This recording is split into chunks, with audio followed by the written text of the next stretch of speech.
Hi there, guys.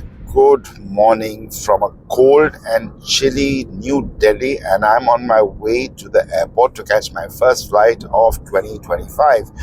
Nothing special about this flight, it is a standard Indigo flight to Pune, but I'm going to be flying out of Delhi Airport's Terminal 1D. And while I flew out of Terminal 1D last year, it wasn't quite this fully open, and now it is. And I'm really looking forward to this flight because people have gone through Terminal 1 have said it's quite a spectacular terminal. And Terminal 1 will help take Delhi past hope to take Delhi past 100 million passengers per annum mark. Depends if Terminal 2 stays open or not. But let's get to Delhi Airport for the first flight of 2025. Now, the access to Terminal 1 is fairly convoluted. This is because during a very heavy rainstorm last year, a section of the roof collapsed. This unfortunately killed one taxi driver who was parked right underneath that. Now, this section of roof is being restored, and I guess the access to Terminal 1 will improve once that happens. But for now, as more and more flights move from Terminal 2 and Terminal 3 to Terminal 1, particularly for Indigo, the access is fairly convoluted. You've got to really loop around to get here. Now, if you're doing a day trip like I often do, I do not know how the parking will be done. I did park at Terminal 1 last year when limited operations had started before this roof collapse, and that was a day trip as well. That was quite all right, but I'll have to really check out how this will happen now and how parking will be at Terminal 1. Will it be as organized as it is at Terminal 3, for example? Now, one problem at Delhi Terminal 1 right now is that the Digiyatra gates are not yet open. I did show my QR code based boarding pass to the CISF security at entering the gate, but the Digiyatra gates will only be open around mid February, early March, is what I understand. Once you enter the terminal, you can make out it's still a work in progress. They are trying to work to make sure the terminal is fully functional by the April 1st, when Terminal 2 will be shut down and all those flights will come to Terminal 1. One unique thing about the Indigo check-in counters at Terminal 1 was that you can use these automated self-check-in counters. Well, there's still somebody to help you over here, but I used them and they were really convenient. Of course, I had a very, very small suitcase, well under 15 kgs over here. Now, if your suitcase is above 15 kgs, the machine will not even accept it. So please understand that it's quite a complicated system. Indians will take some time to get used to this, but I'm really glad Indigo is trying something new over here. And they give you a little receipt to show your bag has gone in. Glad that they're doing this. This is innovation at work. I hope other Indian airports also start doing this, like many airports in the US and Europe and elsewhere already have. After checking in, I went straight to security. I went down a little alleyway to get to the new security gates have been added to the back. Now, security will probably be spread out like it is at Delhi's Terminal 3. It's still a bit cumbersome right now, and I was at peak rush hour over here on the 6th of January. I did fly from Terminal 1 a few days later, and security was much more organized, I guess, as both passengers and the security apparatus get used to Terminal 1, things will ease up. Now, after security, you walk into this huge foyer with the food court on the first floor and a lot of retail space. This isn't as fancy as Terminal 3 or nowhere as fancy as, say, Bombay Terminal 2 or Bengaluru Terminal 2, but this is very, very well laid out. It's a very functional terminal. You can make that out immediately as you walk in. I was with a friend and he wanted to go upstairs and eat some food because he didn't take his medication. I noticed a Starbucks on the first floor, and that's where I went.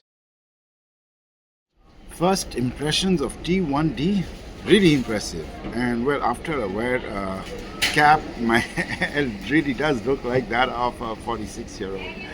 But T1D really looks impressive. I've come here for a coffee at Starbucks, waiting for my friend to join me. And let's get ready to go to the gate and check out the rest of the terminal. In fact, I would argue that T1 is a bit better than T3, the larger full service carrier terminal at Delhi Airport, because there are multiple escalators to get up and down from the food court area. While the McDonald's is still not functional, more and more restaurants are clearly functional at Terminal 1, and that's very nice. After that, I headed downstairs to get to my gate, which was gate 17, almost at the end of the pier. Now, this is a very long pier. If you've been to Barcelona or a Hong Kong, you'll be very familiar with it. In fact, the interior design looks a lot like Hong Kong's piers. The exterior design looks a lot like Barcelona's. It's a very long pier. You have travelators going both up and down. There are also boarding gate downstairs that I used last year. There are lots of bus boarding gates because there are only about 20 contact bridges over here. And of course, as Indigo, SpiceJet, and Akasa move to Terminal 1, all these gates will probably be used up. But it's very nice. If I have to say anything, I wish it was a bit wider. And I'm sure once this terminal gets full up, I don't think there'll be enough seating area. But when you include the food court as well as the gate seating area, it'll probably be enough for people to sit inside Terminal 1. Right now, I think T1 was running at about a quarter of its capacity, but it is what it is.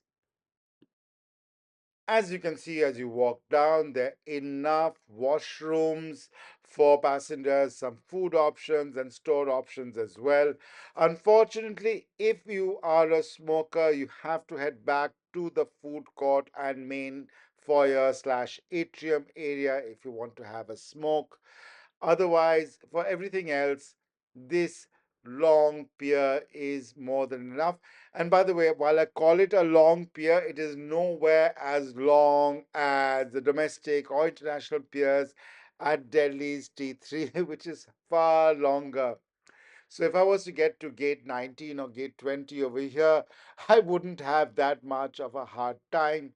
To be honest, Indigo's boarding this time was a bit more chaotic, but it was nice to board the plane. They didn't have zones marked when they were boarding. However, it still happened. I still got my luggage on board, and I only had a little backpack this time, so I didn't mind all that much.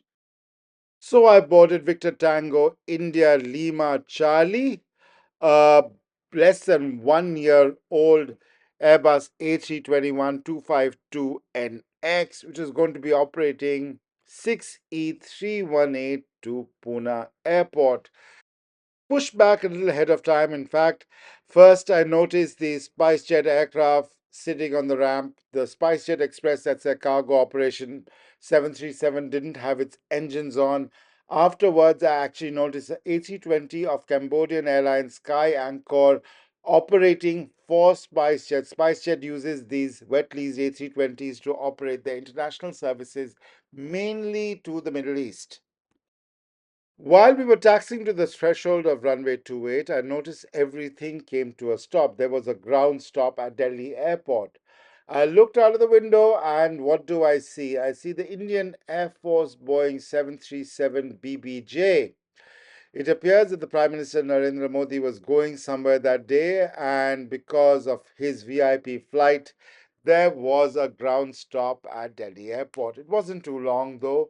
Once the BBG had taken off, we were on our way to Pune. Enjoy the takeoff video now.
not before long that we broke out of the mist and grayness and dullness of Delhi into the bright blue skies above. Thank you so much for watching this video. I really appreciate your views. Do like and comment on this video if you like my reviews. This is not a flight review. This was more about Delhi Terminal 1. I really like Terminal 1. Of course, as some of my friends mentioned, this is not before the terminal gets really crowded. How it will be once post April 1st, when operations at Terminal 2 stop and they all move to Terminal 1, I don't know how it will be then when it gets super duper crowded, but we'll have to wait and watch. However, I must compliment Delhi Airport and JMR Airports of building a fantastic new terminal. I think this is super functional, gets the job done very, very well, and kudos to them for that.